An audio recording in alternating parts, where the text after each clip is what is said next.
Pakita ko sa inyo yung pinagkaiba. Hindi mo siya, sa unang tingin, hindi mo siya, mapagkakamalang fake.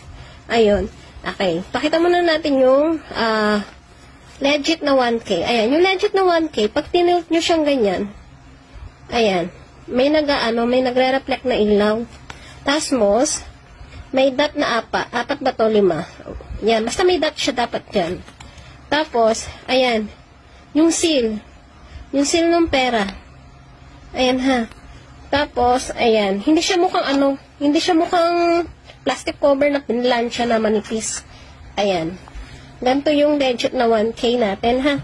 Tapos, yung fake, eto siya. Ayan. Siguro ayan. So, anong tingin, syempre, pagka hindi mo mapapansin, lalo na pag magmamadali ka na eh. Pero pag tinitigan mo siya, para siyang plastic cover na pinlansya na pinatungan ng, ayan kitang-kita naman, diba? Tapos, yung 1,000 niya dito, pag tinilit mo, hindi nailaw. Dalawang, lang siya, ayan dalawang guhit na, sinadya ata, yan na, ayan na siya. Hindi siya nagtitilt.